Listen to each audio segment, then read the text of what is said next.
আসসালামু আলাইকুম ভিউয়ার্স, রেহেনা রান্নাঘরে আপনাদেরকে স্বাগতম। আশা করি দেশ ও প্রবাসে যায় যেখানে আছেন আল্লাহর রহমতে ভালো আছেন, সুস্থ আছেন।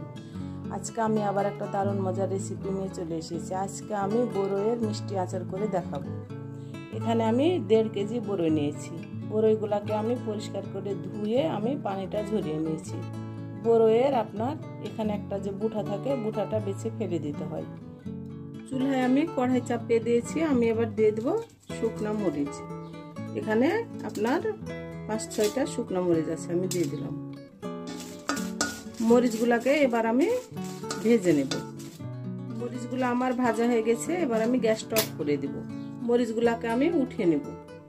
আমি দিয়ে দেব 6টা সাদা এলাচ। আমি এখানে দিয়ে দেব 2 চামচ পাঁচফোড়ন। আমি এবার গ্যাসটা অন করে দেব। একেবারে মিডিয়াম টু লো হিটে আপনাকে পাঁচফোড়নটা ভেজে নিতে হবে, নইলে পাঁচফোড়নটা পুড়ে যাবে। পাঁচফোড়নটা আমার ভাজা হয়ে গেছে। এবার পাঁচফোড়নগুলোকে আমি উঠিয়ে নেব। পাঁচফোড়ন, সাদা এলাচ, শুকনো মরিচ আমি ভেজে উঠিয়ে নিয়েছি। এবার আমি বড়ই দিয়ে দেব। এবার আমি পানি দিয়ে দেব বড়ই সিদ্ধ হওয়ার জন্য। পানি আমার দেওয়া হয়ে গেছে। এবার আমি গ্যাসটা অন করে দেব। বড়ইটা সিদ্ধ হতে থাক, এর মধ্যে আমি মশলাগুলা ব্লেন্ড করে নিয়ে চলে আসি।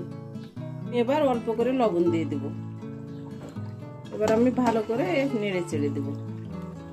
এবার আমি ঢাকনা দিয়ে ঢেকে একেবারে সিদ্ধ করে নিয়ে ফিরে আসতেছি। আমি এবার ঢাকনাটা উঠিয়ে নেব। বড়ইগুলো আমার সিদ্ধ হয়ে গেছে। আমি এবার গ্যাসটা অফ করে দেব। আমি এবার বড়ইগুলোকে পানিটা ছেঁকে উঠিয়ে নেব। গ্যাসটা আমি অন করে দিয়েছি। আমি এবার দিয়ে দেবো সরিষার তেল। আমরা যেহেতু আচার করছি, আমাদেরকে সরিষার তেলটা ব্যবহার করতে হবে। আমি এখানে 1 কাপ সরিষার তেল দিয়ে দিলাম। আমি এখানে বড় রসুন 2টা আমি দিয়ে দিলাম। আচারে রসুনটা দিলে আচারের খুব একটা সুন্দর একটা ফ্লেভার আসবে। তবে যারা রসুনটা খেতে পছন্দ করেন না, তারা অবশ্যই রসুনটা স্কিপ করবেন। রসুনটা আমার ব্রাউন কালার হয়ে গেছে। এটা যেহেতু সরিষার তেল, সেজন্য বোঝা যাচ্ছে না। আমি এবার বড়ইগুলা দিয়ে দিলাম। আমি এবার বড়ইগুলাকে 5 মিনিট আমি ভেজে নেব। বড়ইয়ে যে একটা পানি আছে, তাহলে পানিটা আপনার শুকিয়ে যাবে। যারা বড়ইয়ের আচার বানাতে পারেন না, তারা আমার রেসিপিটা ফলো করলে অবশ্যই বড়ইয়ের আচারটা বানাতে পারবেন। এটা অসম্ভব মজার একটা আচার। বড়ইগুলাকে আমি 5 মিনিট ভেজে নিয়েছি। আমি যেহেতু মিষ্টি আচার করব, আমি চিনির পরিমাণটা বেশি দিলাম। আমি 1.5 কেজি বড়ইয়ের সঙ্গে আমি 250 গ্রাম আমি চিনি ব্যবহার করলাম। আমরা সিদ্ধ করার সময় লবণ ব্যবহার করেছিলাম, এখানে আমরা আবার অল্প করে লবণ ব্যবহার করলাম। আমি দিয়ে দেব ভিনেগার। এখানে 3 চামচ ভিনেগার আছে। আমি এবার ভালো করে নেড়ে চেড়ে নেব। আমি বড়ইগুলাকে আমি ভাঙবো না, নাড়াচাড়া করতে করতে যা ভাঙবে সেটাই, তাছাড়া আমি এটা গোটা গোটায় রেখে দেব।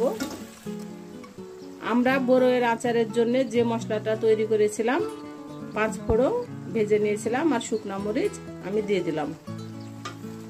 শুকনা মরিচটাকে আমি আধা ভাঙা করে নিয়েছি। এটা আমি গুঁড়া করিনি, কারণ শুকনা মরিচটা এভাবে আধা ভাঙা করে নিলে আচারটা খেতে বেশি মজা লাগে।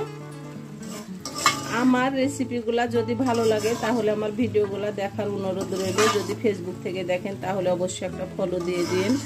ইউটিউব থেকে দেখলে একটা সাবস্ক্রাইব করার অনুরোধ রইল। হাতে যদি সময় থাকে লাইক, শেয়ার, কমেন্ট করে দিন। আপনাদের একটা শেয়ারে আমি অনেক দূর এগিয়ে যেতে পারবো।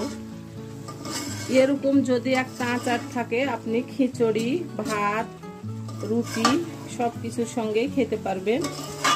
বড়ইয়ের আচারটা খেতে অসম্ভব মজা হয় আচারটা। আমি এবার আচারটা বানিয়ে নিয়ে একেবারে ফিরে আসতেছি। আচারটা আমার পুরোপুরি কমপ্লিট। এখন যেহেতু বড়ইয়ের সময়, বাজারে অ্যাভেলেবল বড়ই পাওয়া যাচ্ছে। আপনারা এভাবে আচারটা বানিয়ে আপনারা সারা বছর সংরক্ষণ করতে পারবেন। আমি এবার উঠিয়ে নিয়ে আপনাদেরকে আমি পরিবেশন করে দেখাচ্ছি। হয়ে গেছে আমার পরিবেশন করা। আশা করি আমার রেসিপিটা অবশ্যই ভালো লাগবে। যদি ভালো লাগে তাহলে আমার চ্যানেলটিতে লাইক কমেন্ট শেয়ার করতে ভুলবেন না। বেশি বেশি করে সাবস্ক্রাইব করা অনুরোধ রইল। তাহলে আজকের মতো এখানে বিদায়, আবার অন্য কোনো রেসিপি নিয়ে আসবো। সবাই ভালো থাকবেন। আল্লাহ হাফেজ।